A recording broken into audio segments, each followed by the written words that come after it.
Hi friends, Cass here with my May wrap up. I don't know where time is going. I say it every single month, but somehow here we are, May 30th. I know I'm not going to finish any more books today or tomorrow, so we're just going to talk about the 6 that I've read.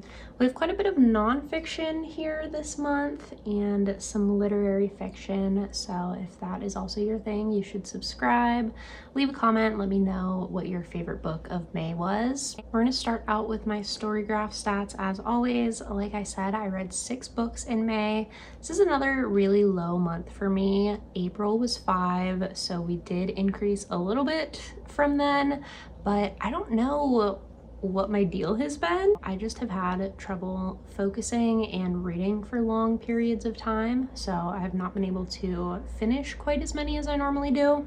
But those 6 books were equal to 1,403 pages. I read 67% nonfiction and 33% fiction. 4 were books that I owned. 1 was an ARC, and 1 was on NetGalley. Well, actually 2 were from NetGalley, but I ended up with a physical copy of one of those NetGalley books, so it kind of counts for both categories. So the first book that I read in May was on NetGalley, and that is Things in Nature Merely Grow by Yiyun. I rated this one 4 stars, and it came out this month from FSG, so thank you to them for the digital ARC, and thank you to NetGalley. This is quite a heavy book, so just keep that in mind if you're thinking about picking it up. Yiyun is working through the loss of both of her teenage sons to suicide in here, which is just such a harrowing experience in general, but the way that she is able to portray it with such like poise is the word that I want to use. It was just so moving. She takes a look at this idea of radical acceptance and uses that as kind of the framework for how she wants to live the rest of her life. And overall, she just shows so much respect for her sons and the things that they both went through that led them to their decision. And yeah, just so like stoic and full of restraint. I think she's doing something here that a lot of people would not be able to do in the same situation. She talks a lot about the way that with her son James, who was the younger of the two, something that they both had in common was the way that thinking always prevailed over feeling for both of them. And that kind of mindset really affected the way that she processed the loss of James. She talks about how the experience was a little bit different with her older son. To read a book about someone going through like the most unimaginable thing possible and really just like commit to navigating that whole experience in a way that works for them. You know, there's no kicking and screaming here. She's not making a huge display of her grief, and it's just really awe-inspiring. I haven't seen a ton of reviews on this, but I'm sure that the narrative voice and this kind of more analytical style that Lee takes will get a lot of comparison to Joan Didion with The Year of Magical Thinking and Blue Nights. One of the other things that really stuck out to me in this book was the way that she depicts the relationship between her 2 sons. They were both very close, and so the death of her older son most likely really affected her younger son and probably influenced the way that things turned out for him as well. So thinking about those losses, not only in the context of Yiyun as a mother, but also just within that entire family structure, makes it even more heartbreaking. She doesn't really talk too much about her husband's experience. She mentions that she kind of just wants to share her story, but she does have a lot of observations about that relationship between her 2 sons, and yeah, very touching if you have siblings. This was my first time reading anything from this author. I'm definitely interested in checking out some of her other books now. I just thought that the way that she handled the subject was really strong and really impressive, so yeah. Next, I read a book from one of my favorite authors, and that was A Little Devil in America by Hanif Abdurraqib. This was another 4-star read for me. I picked this up at the end of April during Independent Bookstore Day, and the cashier at the bookstore let me know about an event that was going on with Hanif in Pittsburgh, and I was able to go to it with Claire, got to hear him speak, and actually got to meet him, which was really cool. The event was for his newest book, There's Always This Year, and I got a paperback copy of it there and had him sign it, so that was such a cool experience, and knowing that that was coming up made me pick this up really soon after I purchased it. The most impressive thing about Hanif to me is the way that he's able to make his reader care about any subject that he's talking about, whether that's music or art or sports. Anything that he's discussing, you are going to care, even if you don't have any familiarity with what he's talking about. He just reels you in. These essays in particular are about Black performers across all different types of performance, and I really love the way that Hanif weaved in his own personal stories throughout this collection. The other thing that I really love about his writing, I think can really be summed up by what he wrote in the book that I got signed by him. He signed it With Hope, Hanif Abdurraqib, and I just think that he is so skilled in being able to look at the really fraught history and really fraught present of the United States, and to be able to speak with honesty about the pain that has been within our country since it began, and also be able to talk about the joy in the community and how do we find a way forward. He never leans too far into the doom and gloom, and he never leans too far into like an unrealistic positivity. There's such a balance there, and I just always think that that's so beautiful in his books. I did enjoy There's Always This Year and They Can't Kill Us Until They Kill Us a little bit more than this book, but I think Hanif is one of the best writers that we have working today, and I will read anything that he puts out. I think that you guys should too as well. I do have a quote from this book. He says, "If I'm going to be afraid, I might as well do it honest. Arm in arm with everyone I love, adorned in blood and bruises, singing jokes on our way to a grave." After that, I did have a DNF kind of in between these books, and that was The Door by Magda Szabo. I talked about this in the vlog that I posted last week. There's just something that was not working about that one for me, so I decided to put it down after getting maybe like a third of the way through. I'll probably come back to it at some point, but I think it was maybe just a little bit too slow paced for me, and I just was really struggling to want to pick it up. So when I was kind of trying to decide if I wanted to DNF that, I read this book in an attempt to procrastinate, and this is Do What They Say or Else by Ernaux. This is another 4-star read for me. This was basically just like a 4-star month, I think. As most of you know, probably if you've been watching my videos, I'm trying to read all of Ernaux's books so that I can do like a tier ranking of all of her books and kind of tell you guys what the best ones are, where you should start, similar to what I did with Rachel Cusk. This is Ernaux's second novel. I'm finally getting to it as I'm like nearing the end of her catalog. And this one is kind of an interesting one within the broader context of all of her books. It's fiction, which most of her work more recently is nonfiction. This is still very heavily based on her real life, but it is a novel, and it's just so early on in her career that the writing style is a little bit different from what we've come to know from her. I could see this being a good pickup if you are like me and you're trying to read all of Ernaux's books. I definitely think that it's worth reading, and weirdly I could also see it being really good for people who are new to Ernaux.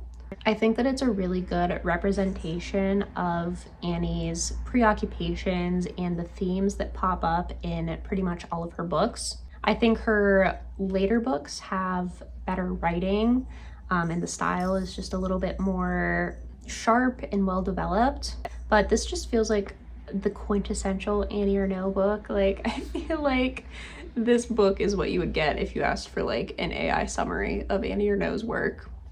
More on AI in a second. We're going to talk about that in the next review. But back to Annie, I think that this is just such a quick read. I think it's like 112 pages, that if you are interested in seeing what Ernaux is all about, I feel like you couldn't be mad at this one if you picked it up. As far as the actual content of the book, this is basically the fictionalized version of her memoir, A Girl's Story, which is probably my favorite book from Ernaux, one of my favorite books in general. This is talking about the summer where 15-year-old Anne first becomes involved with a boy, also kind of dealing with the transition into high school and this realization that the education she's receiving is setting her apart from her parents. We really start to see the divide between parent and child here, and she starts to realize the ways in which their lives are differing. One of the things that A Girl's Story does that this book doesn't is provide a lot of like later on in life reflection and looking back at that time. This one I would say is a little bit more just like straightforward coming of age story. It doesn't have as much insight from Ernaux as, you know, an even older adult. So yeah, this was a really good one to just like read in, I think I finished it in like 2 sittings. Not mad about it, but not my favorite from her either. My next read is one that I received a digital ARC of on NetGalley from Pantheon, so thank you to them. But I also ended up getting a physical copy of this as a prize on Independent Bookstore Day. If you spent a certain amount of money, they let you choose a free book from their cart. I thought that this was like an ARC copy, but it's actually a first edition. But I saw it and knew that I wanted to read it, so I was like, let me just grab it. There weren't any other books that were really catching my eye, and I'm really glad that I picked up the physical copy of it because I really enjoyed it. That is Searches, Selfhood in the Digital Age by Vauhini Vara. Are you stuck?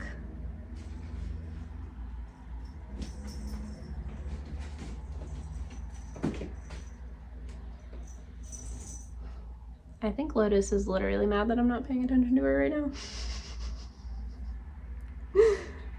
This is where we're going to talk about AI a little bit, like I mentioned earlier.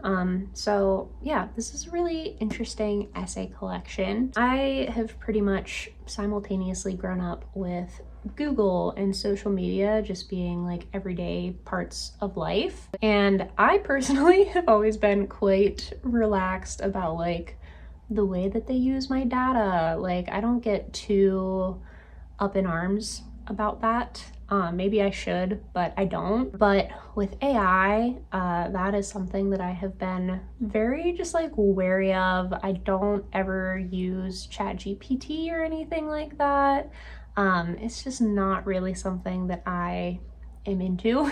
In this book, the author is reflecting on social media and technology and AI and the way that that is impacting writing and creativity. She used to be a like tech reporter covering like Facebook for, I think, for the Wall Street Journal. And she goes into a lot of the like history of how those platforms came to be, which I found very interesting as someone who is not really super into tech and things like that.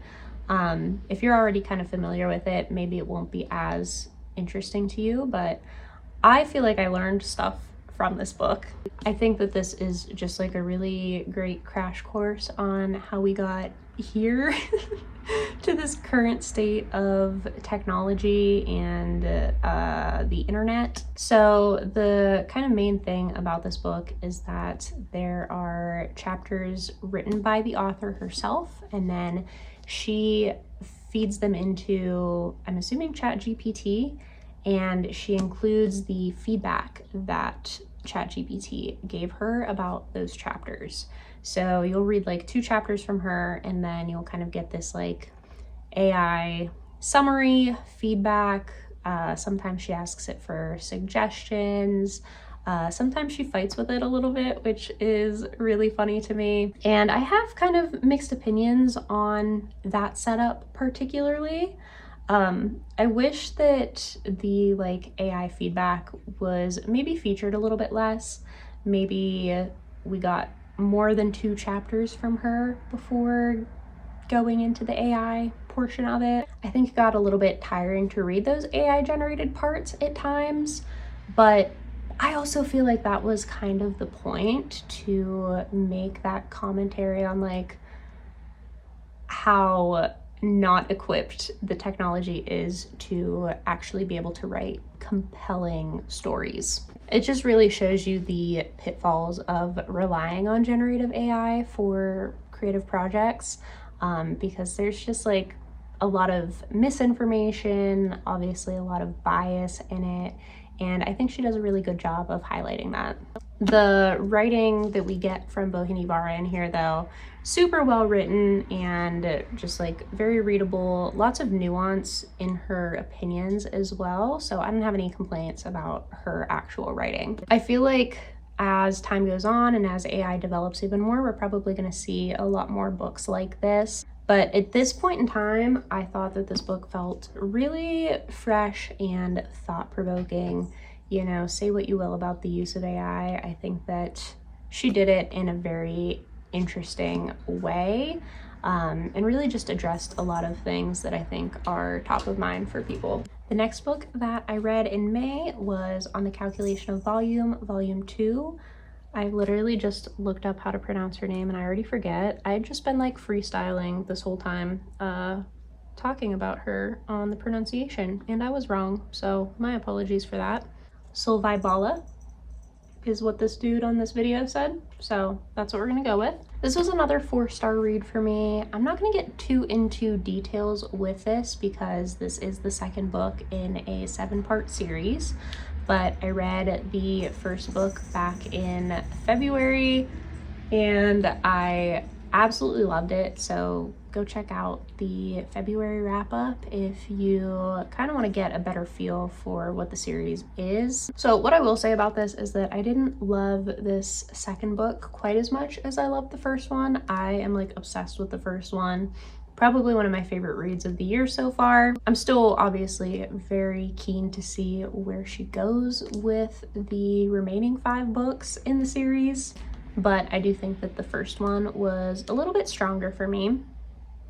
In this book, we are following the main character, Tara, as she is traveling to different places with different weather, trying to bring seasons into her life because she has been stuck in a repeat of November 28th for over a year. So she's starting to try and switch things up and create her own path through this like weird time warp that she's in. One of the things that I talked about in my review of the first one is that I could see the series digging a little bit deeper into like climate change, and I think in a roundabout way this volume is kind of touching on that. She's not addressing climate change like overtly, but I personally see the main character's quest to find places that are like a true representation of the weather during like the early spring or late fall.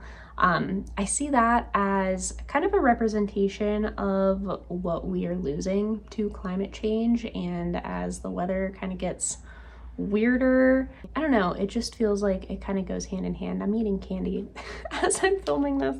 That's what I'm holding. I think that there's also this element of kind of consumption and sustainability. I talk about in the first book how the things that Tara consumes, like different food, disappears whenever the day restarts. The things that other people consume don't always disappear, but part of the reason for her moving around in the second book is so that she doesn't like completely deplete the food supply of the place that she's in. So yeah, I think that this gives you a lot to think about. I do think maybe people that didn't like the first book so much would enjoy this one because it is something a little bit different from the monotony of book 1. So I don't know, if you're kind of on the fence, I say maybe give book 2 a try as well and see how you feel about it from there. My final book of May is Aggregated Discontent, Confessions of the Last Normal Woman. I absolutely love this cover. This book is by Harron and it was just released on May 20th from Random House. So thank you so much to them for sending me this ARC. I just finished this book yesterday. It is, I think, a 3.5 star for me. It is an essay collection and it is very full of personality, but I do think that it was a bit uneven at times. Walker is covering a variety of different topics relating to the trans experience. She is a trans woman and she is intertwining her lived experiences with surgery and discrimination with different aspects of pop culture, different pieces of art, and politics. I think she brings a lot of humor and just a really fresh perspective to these topics, and I feel like this collection just feels very of the moment. It feels very pertinent to our times. I didn't love some of the pieces in here. The one that was like a riff on The Devil Wears Prada didn't really work for me, and then there are a couple of shorter pieces that just kind of felt incomplete. I did really love, though, the essay on Greer Langton, who was another trans woman artist who I had never heard of. That was a really interesting one. I was like looking up some of her pieces, and yeah, that was just like a fun experience.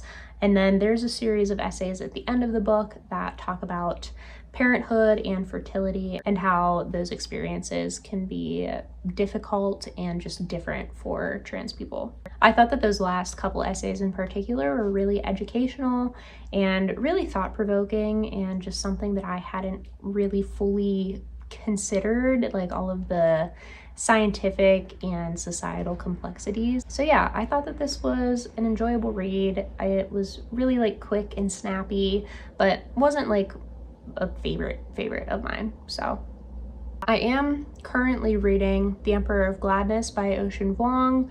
I was able to go to an author event with him as well, which was really exciting. This copy is signed by him, and it was really, really awesome to hear him speak. It was kind of the same thing with Hanif, abdurraqib, where I went to the event and I was like, okay, I have to prioritize this book. This one is very chunky, especially compared to his first novel, On Earth We're Briefly Gorgeous.